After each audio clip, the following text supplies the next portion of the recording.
Madame la Présidente de l'Assemblée générale, Mesdames et Messieurs les chefs d'État et de gouvernement, Monsieur le Secrétaire général des Nations unies, distingués délégués, Mesdames et Messieurs, à l'entame de mon propos, il me plaît d'adresser mes plus sincères et chaleureuses félicitations à Son Excellence, Madame Annalena Baerbock, pour son élection à la présidence de cette 80e session de l'Assemblée générale des Nations unies. Madame la Présidente, votre expérience vous permettra, j'en suis convaincu, d'accomplir avec efficacité les missions inhérentes à votre haute fonction. Soyez assurés de l'entière coopération de mon pays. À Son Excellence, Monsieur Philemon Yang, votre prédécesseur, j'adresse mes compliments pour le remarquable travail accompli durant son mandat.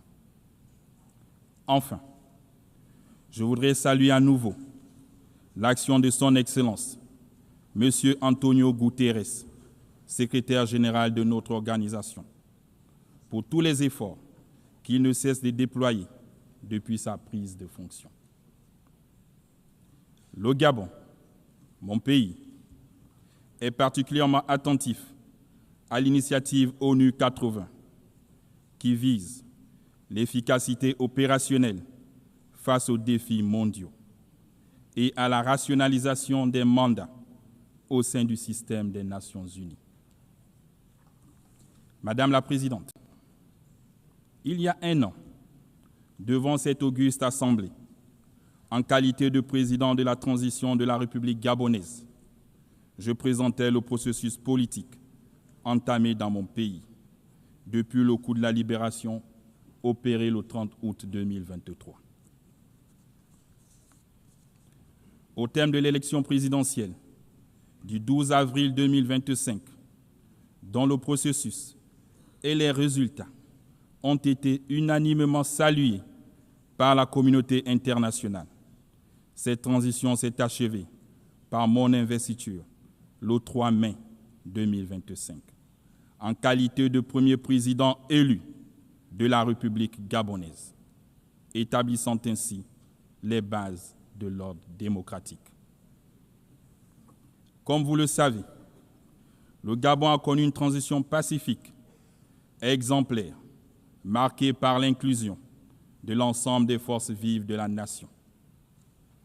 Cette transition apaisée, ouverte à un dialogue national inclusif et à un référendum constitutionnel est conforme au chronogramme qu'il s'est fixé, lequel se poursuivra par l'organisation des élections législatives, locales et sénatoriales, libres et transparentes. Pour ce faire, le premier et le second tour des élections jumelées, législatives et locales, se tiendront le 27 septembre et le 11 octobre 2025. En ce qui concerne l'élection des sénateurs, celle-ci aura lieu le 8 novembre et le second tour est fixé au 29 novembre 2025, en vue d'un retour définitif à l'ordre constitutionnel dès janvier 2026. Nous pensons légitimement ce processus pacifique et historique pourrait d'ailleurs faire l'objet d'enseignements et d'études dans divers milieux. Le peuple gabonais a puisé les ressorts de ce succès dans son histoire, sa culture de paix et sa vision partagée du futur. C'est l'occasion pour moi d'exprimer au nom du peuple gabonais et au mien propre nos sincères remerciements à l'Organisation des Nations unies pour son accompagnement multiforme. Je sais également pouvoir compter sur l'appui de l'ONU dans le cadre de la mise en œuvre du plan de croissance et de développement du Gabon. Ce plan met l'accent sur l'augmentation de notre capacité énergétique, le renforcement des infrastructures, le développement du numérique et l'employabilité des jeunes. Mesdames et messieurs, le Gabon revient devant vous avec un message clair. Notre pays a changé. Après des décennies de tensions et de dérives politiques et économiques, le peuple gabonais a choisi la voie de la réconciliation et du renouveau, devenant ainsi le symbole et la preuve qu'il est possible de transformer l'épreuve en espérance, la dépendance en unité, la division en unité, le tout sans effusion de sang. Aujourd'hui, le Gabon n'est plus un pays en suspens. Il est de retour aux côtés des autres États, debout, digne et prêt à assumer toute sa place dans le concert des nations. Le Gabon nouveau, digne d'envie, que mes compatriotes appellent de tous leurs vœux, signifie aussi que l'État gabonais doit désormais être au service de son peuple.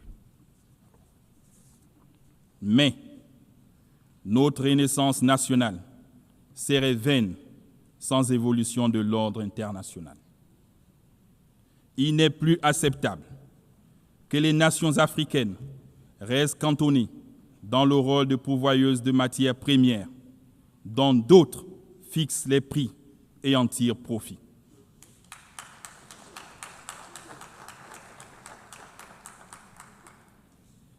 C'est donc le lieu pour moi d'inviter les investisseurs publics et privés à nous accompagner dans le cadre de partenariats gagnant-gagnant. Nous avons décidé de transformer nos ressources sur place, de créer des emplois chez nous, développer des filières industrielles africaines et dialoguer avec le monde sur des bases d'équité, de probité et de respect mutuel pour notre essor vers la félicité. Dans sa marche vers le développement, le Gabon, pays de paix et d'opportunités, continuera d'être une terre d'accueil pour tous ceux qui s'engagent à respecter nos lois, nos valeurs républicaines et à contribuer de manière exemplaire à l'essor national.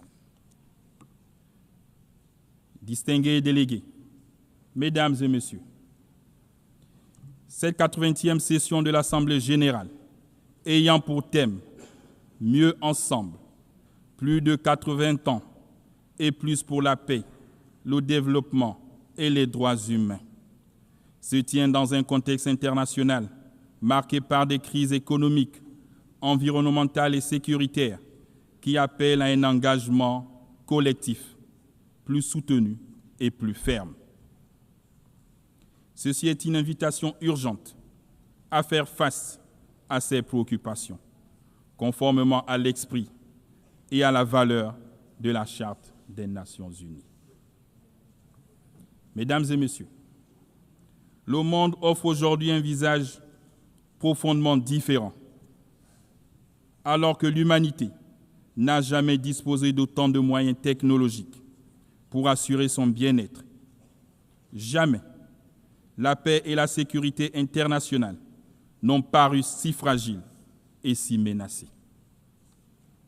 Il est plus que temps que la paix règne sur la terre, et particulièrement en Afrique, si meurtrie par des conflits dont les donneurs d'ordre et financiers se trouvent hors du continent.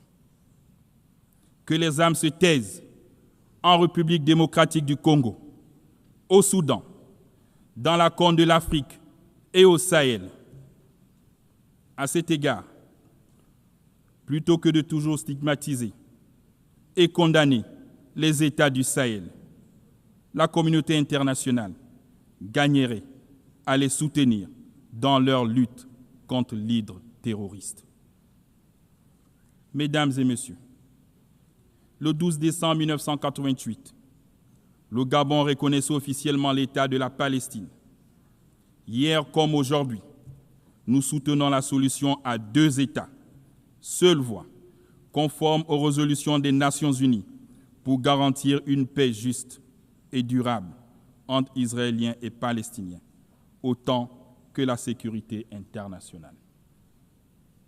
De même, le Gabon ne peut que réitérer sa position en faveur de la levée de l'embargo imposé à Cuba en raison de son impact négatif sur le bien-être des populations. Nous réaffirmons solennellement notre plein appui aux efforts internationaux menés à travers le monde pour parvenir à la paix. Ces efforts devraient être centrés sur l'humain, notamment les femmes et les jeunes. Dans le cadre du Pacte pour l'avenir de 2024, l'ONU doit continuer à encourager et appuyer l'action cruciale des femmes, résultant de la déclaration et du programme d'action de Beijing, dont nous célébrons les 30 ans cette année. Madame la Présidente de l'Assemblée générale, Monsieur le Secrétaire général des Nations unies, la triple crise planétaire, des changements climatiques, de l'appauvrissement de la biodiversité et de la pollution est une menace existentielle pour l'humanité. Pourtant, les efforts de la communauté internationale face à ces défis restent dramatiquement insuffisants. Le traité de la biodiversité, au-delà des juridictions nationales que nous venons de ratifier, vient combler un vide juridique et offre un cadre ambitieux pour une gouvernance équitable et durable dans la biodiversité. Ensemble, nous avons une réelle opportunité de faire de ce traité un véritable levier de transformation pour les générations présentes et futures. Le Gabon est le gardien d'une partie du bassin du Congo, deuxième poumon vert de la planète. Ce patrimoine exceptionnel ne sera pas sacrifié aux appétits financiers. Nous demandons un partenariat mondial équitable où la protection de nos forêts s'accompagne d'une juste rémunération pour les services écologiques rendus à l'humanité. Mesdames et messieurs, le nouveau ordre mondial est en marche. Les mutations en cours dans nos sociétés sont inévitables et ne peuvent pas continuer d'être ignorées.